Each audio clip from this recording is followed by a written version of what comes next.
آپ کی بیوی پریشان ہے، یہ سب باتیں صحیح نہیں ہیں. اس نے اپنا سب کچھ آپ کے لیے چھوڑا، گھر بار چھوڑا، ماں باپ چھوڑے، بھائی بہن چھوڑے، اپنا پریوار چھوڑا. اب آپ کا گھر اس کے لیے ہونا یہ چاہیے. اگر آپ مسلمان ہیں پکے سچے تو اپنی بیوی کے لیے گھر کو جنت کا نمونہ بنا دو، اپنی بیوی کو راحت پہنچا دو، اس کے لیے ایسا بنا دو کہ اپنے گھر کو بھول جائے اور تمہارے گھر میں اس کو سکون مل جائے. بے شک بے شک. سبحان اللہ سبحان اللہ. یہ ہے اسلام. لیکن یہ بھی ہے کہ عورت کی ہر بات ماننا بھی نہیں چاہیے. ہونا یہی بات وہی ہے کہ محبت اس کو ملے مگر حکومت سبحان اللہ. یاد رکھیے ہماری یہ بات. ان گھروں میں عورتوں کی حکومت ہو جاتی ہے، وہ گھر نہیں رہتے ہیں، گھر ہوئے ہو جاتی ہے. جی ڈرامے بہت ہوتے ہیں وہاں آئے دن، اور آپ آتے ہیں خوب چکر چلاتی ہیں. پھر تو جی آج کل نئی تہذیب چل رہی ہے نا، ماڈرن تہذیب، اس میں چل رہا ہے عورت کو مرد کے برابر کا درجہ دو، برابر برابر برابر کرتے پھر رہے ہیں کمیونسٹ. اگر تھانے میں 2 بنا دیے جائیں انچارج، تھانہ چلے گا ہی نہیں، پٹکیا ہوگی رات دن، روزانہ جھگڑا ہوگا. سب انسپکٹر تو ہوں گے مگر انچارج ایک ہی ہوگا، تبھی چلے گا نظام. ہائی کمان ایک ہی ہوگی، ڈی ایم ایک ہی ہوگا، ایس ڈی ایم اے ڈی ایم ہو سکتے ہیں اور اس کے نائب ہو سکتے ہیں. اور ایسی سمجھو میرے بھائیوں، ایسی گھر بھی ایک ضلع ہے، گھر بھی ایک تھانہ ہے، وہ بھی ایک نظام ہے. اس کو چلانے کے لیے بھی اس کے نائب تو اور ہوں مگر حکومت ایک ہی کے ہاتھ میں ہونا چاہیے. جو عورتوں کو مردوں کے برابر درجہ دینے کی پکار لگا رہے ہیں، میں ان سے کہتا ہوں کہ سب ایس ڈی ایم کو ڈی ایم بناؤ، اے ڈی ایم کو ڈی ایم بناؤ، سب انسپکٹروں کو انچارج بناؤ، سب کو مکھ منتری بناؤ، سب کو برابر بناؤ. جب برابری ہے تو پھر سب کو برابر کرو. چپراسیوں کو کلکٹر بناؤ، سب برابر کرو. تم خرافات پھیلانا چاہتے ہو، تم گھروں کے نظام کو برباد کرنا چاہتے ہو. بے شک بے شک. انچارج ایک ہی ہونا چاہیے، حقیقت. نظام تبھی چلے گا. ہاں؟ اور عورت کا مقام یہی ہے. عورت نوکرانی نہیں ہے، گھر میں داسی نہیں ہے، باندھی نہیں ہے، کنیز نہیں ہے، بیوی ہے. بک کے نہیں آئی ہے، شادی ہو کے آئی ہے. جیسے آپ ماں باپ والے ہیں، اس کو ہی ماں باپ نے پیدا کیا ہے. وہ آپ کی نوکرانی نہیں ہے، باندھی نہیں ہے، کنیز نہیں ہے، داسی نہیں ہے. اسلام کنیا دان کا قائل نہیں ہے.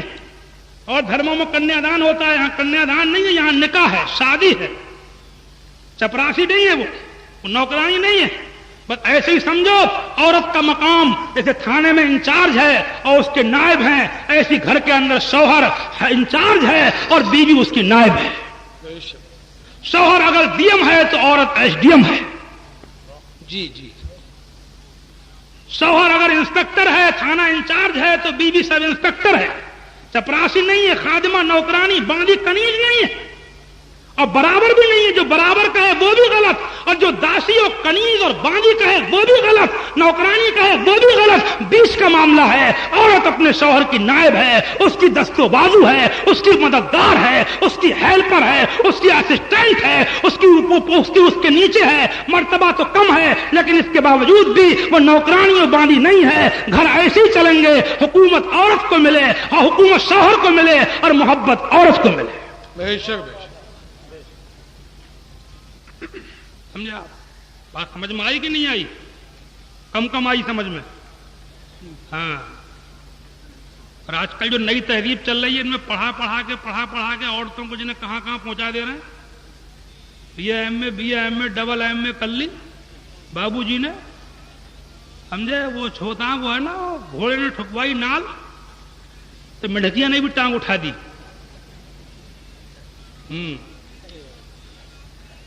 جو بہت اونچے والے گھرانے ہیں جہاں نوکرانیاں کام کرتی ہیں، دولت کی فراوانی ہے، پرماننٹ آمدنیاں ہیں، وہاں تو چل جاتی ہیں ایم اے پاس، بی اے پاس. اب فرٹیچر بابا بھی اپنے لونڈے گھر میں ایم اے پاس کر رہا ہے. اب وہ کہہ رہی ہے بڈھے کا بلغم مجھ سے دیکھا نہیں جا رہا. اب ایم اے پاس کہہ رہی ہے بڈھا کھانستا بہت ہے. سمجھے؟ بڈھا تو بڈھا ہی ہے. اب ایم اے پاس آئی، اس نے سب سے پہلے بڑھیا بڈھوں کی چارپائی باہر نکالی اور بابو جی کو بنایا Ghulam. M a pass be اے پاس کرے بیٹھے. اب سبزی منڈی میں دیکھو تو میاں پیچھے پیچھے، بیگم آگے آگے. بیگم کے ہاتھ میں نوٹوں کا بٹوا اور بابوجی کے ہاتھ میں سامان رکھنے کی کنڈیا. سمجھے؟ وہ خریدے جا رہی ہیں, ان کی ٹوکری میں رکھے جا رہی ہیں. پیمنٹ وہ کر رہی ہیں, خرید وہ رہی ہیں, پسند وہ کر رہی ہیں. لڈو یہ ہو گئے, کلی یہ ہو گئے. اور پڑھاؤ جی حقیقت لاؤ ایم میں, لاؤ بی اے. ہاں, اکبر الہ آبادی نے بہت دنوں پہلے کہا تھا, 80-70 سال پہلے اکبر الہ آبادی کہہ گئے کہ کیا بتائیں کیا بنیں گی علم پڑھ کر بیویاں, کیا بتائیں کیا بنیں گی علم پڑھ کر بیویاں, بیویاں شوہر بنیں گی اور شوہر بیویاں.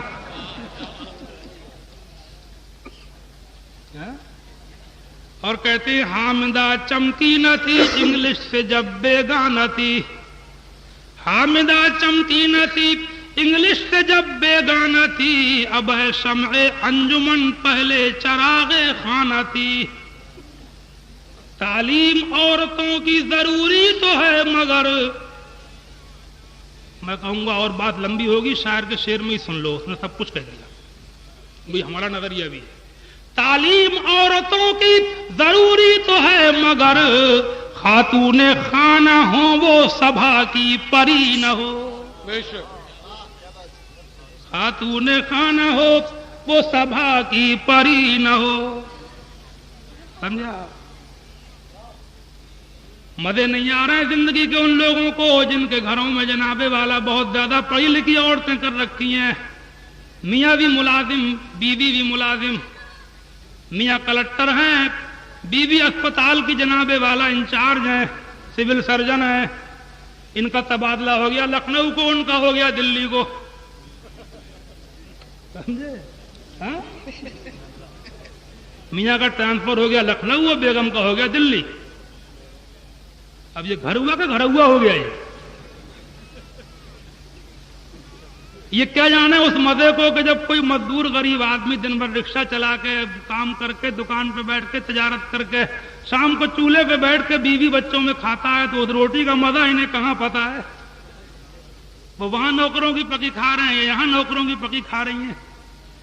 اور نوکری کرا رہے ہیں لوگ عورتوں کو, تو عورتوں کو نوکری کا اسلام قائل نہیں ہے. میں سمجھتا ہوں مجبوری اور صورت ہے, لیکن بلا وجہ کوئی ضرورت نہیں ہے عورت کے لیے اس خرچہ کے, اس کی کمائی کھانے کی. کمائی مومن اور مسلمان عورت کی کمائی نہیں کھاتا ہے. اس سے نکاح کے ٹائم کہلوایا جاتا ہے کہ فلاں کی بیٹی فلاں اتنے اتنے مہر پہ علاوہ نان نفقے کے تمہارے نکاح میں دی. جی بے شک بے شک. نان نفقے کے علاوہ مسلمان اپنے جنابے والا اپنی بہن کو, اپنی بیوی کو, اپنی بیٹی کو, اپنی ماں کو عزت سے گھر میں بیٹھ کے کھلاتا ہے. 2 روٹی کمائے گا, یہ خود کھائے گا, ایک اسے کھلائے گا, لیکن کسی کے دروازے پہ نہیں بھیجے گا, کسی کے دفتر میں نہیں بھیجے گا, کسی کے کوٹے میں نہیں بھیجے گا. مسلمان عزت سے کھائے گا, اسے کھلائے گا, چاہے ایک ہی روٹی کھائے, چاہے چکنی نہ کھائے, چاہے روکھی کھائے, مگر عزت سے اپنی بیوی بہن بیٹی بھانجی کو کھلائے. یہ کوئی بیوی ہوئی کہ بیوی تو ہے ہماری, چھٹی لے رہی ہے کسی اور سے.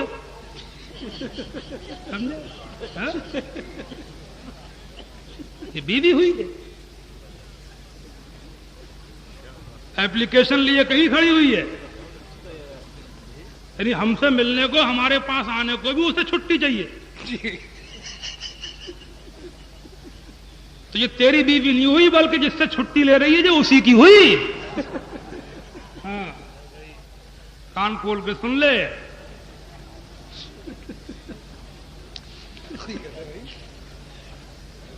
سمجھا؟ خلاصہ کلام یہ کہ نئی تہذیب میری سمجھ میں نہیں آتی ہے پہلے جو, اسی لیے آج آپ دیکھ رہے ہیں کہ دنیا میں دولت تو بہت ہے مگر سکون نہیں ہے. پہلے لوگ غریب رہتے تھے مگر سکون تھا, چین تھا, آرام تھا, راحت تھی.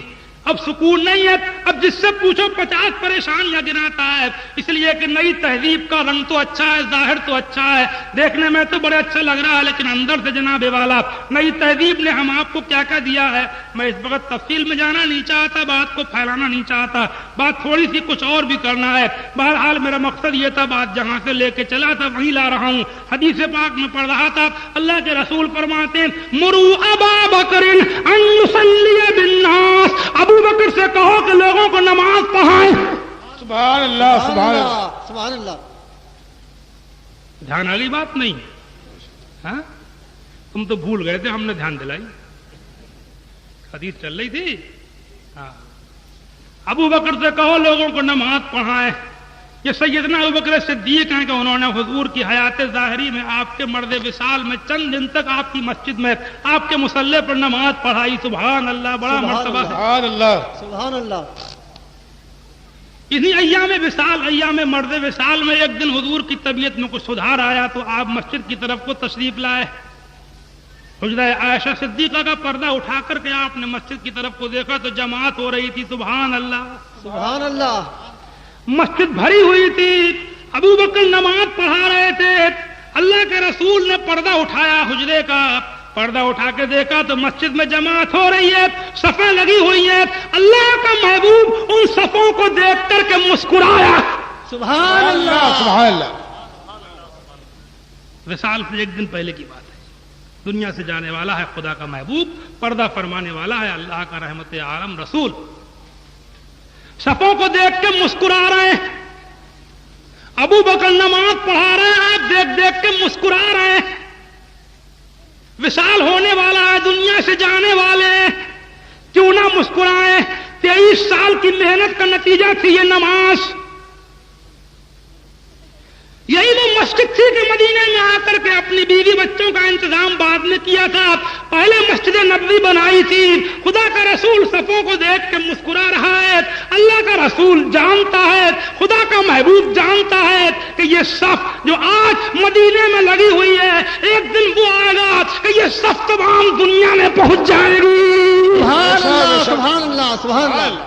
ان صفوں سے دنیا بھر جائے گی. یہ صفیں عالم آشکارا ہو جائیں گی. ان نماز کا ٹائم جب آیا کرے گا تو کافروں تک کو پتہ چل جایا کرے گا کہ مسلمان کی نماز کا ٹائم ہو گیا ہے. بے شک. حق ہے. سارے مشرق ڈاکٹر اقبال کہتے ہیں کہ مغرب کی وادیوں سے گونجی اذاں ہماری، مغرب کی وادیوں سے گونجی اذاں ہماری، اور رکتا نہ تھا کسی سے سیل رواں ہمارا. سبحان اللہ. نعرہ تکبیر، اللہ اکبر. نعرہ رسالت، یا رسول اللہ. علامہ مولانا تطہیر احمد صاحب، زندہ باد رحمت عالم کانفرنس. زندہ باد. سبحان اللہ. وہی نماز کی صف کے جس کو دیکھ کر رسول خدا مسکرائے تھے، ایسی پھیلی کہ مدینے سے چل کے جسپور میں آ گئی. سبحان اللہ سبحان اللہ. بولا آ گئی کہ نہیں آ گئی؟ بے شک. سبحان بھری اللہ. بھری مسجدیں جسپور کی. سبحان اللہ. سب اسی چاند کی چاندنی تو ہے، سب اسی پھول کی خوشبو تو ہے، بے شک. سب اسی چراغ کی روشنی تو ہے. باغ عالم میں سہانا پھول پھولا نور کا. سبحان سبحان اللہ. اللہ.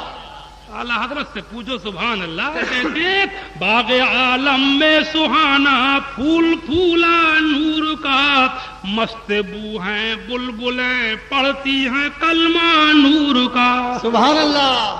بھیک لے سرکار سے لا جلد کاسا نور کا، بھیک لے سرکار سے لا جلد کاسا نور کا. ماہ نو طیبہ میں بٹتا ہے مہینہ نور کا. سبحان اللہ سبحان اللہ. ماہ نو طیبہ میں بٹتا ہے مہینہ نور کا. سمجھا آپ؟ تو یہی نماز ہے میرے بھائی. حضور کو اتنی پسند تھی کہ آ کر کے مدینے میں پہلے آپ نے مسجد کی تعمیر فرمائی تھی. اسی کی صفوں کو دیکھ کر کے آپ مسکرائے تھے. اور مجھے امید ہے، میرا عقیدہ ہے، میرا ایمان ہے، آج بھی جب مسجد میں صفیں لگتی ہیں تو رسول خدا مدینے سے دیکھ دیکھ کے مسکراتے ہیں. سبحان سبحان اللہ اللہ. سبحان اللہ. سبحان اللہ. مبارک ہیں وہ لوگ کہ جن کے اوپر رسول خدا کی نظریں پڑ رہی ہیں. اللہ کا محبوب مدینے سے دیکھ رہا ہے کہ سبحان اللہ 1400 سال ہو گئے مگر میری یادیں تازہ ہیں، میرے ذکر باقی ہیں، میری ادائیں موجود ہیں، میرے کام موجود ہیں، میرے اشغال و افعال و اعمال موجود ہیں. جو میں نے دیا تھا، جو میں نے چراغ روشن کیا تھا، اس کی روشنی سارے عالم میں موجود ہے. سبحان سبحان اللہ سبحان اللہ. اے نمازی ہو تمہیں نماز مبارک ہو. تمہیں دیکھ کے خدا کا رسول مسکراتا ہے. سبحان اللہ. سمجھا؟ پھر تمہیں نماز کے ٹائم چین کیسے پڑ جاتا ہے؟ باتیں ملاتے رہتے ہو، گپوں میں لگے رہتے ہو، ہوٹلوں دکانوں میں بیٹھے رہتے ہو۔ آؤ آؤ اللہ کے رسول کی آنکھوں کو ٹھنڈا کریں، آؤ خدا کے رسول کی نظر کرم اپنی طرف کو ڈالیں۔ سبحان اللہ سبحان اللہ، مسجدوں کو بھر دیں، نمازوں کے پابند ہو جائیں۔ سبحان اللہ، مسئلے عالموں سے پوچھا کرو، مسئلے تقریر میں بتائے نہیں جا سکتے۔ اسلام میں بہت رعایتیں بھی ہیں۔ بہت سے لوگ یہ کہتے ہیں ہم پڑھ نہیں سکتے، ہم کیسے پڑھیں؟ ہم پاک نہیں رہ سکتے کہ ہم سفر کرتے ہیں کہ ہم یہ کام کرتے ہیں؟ ارے پوچھتا کیوں نہیں؟ اپنے آپ مفتی بنا بیٹھا ہے، پوچھے گا نہیں؟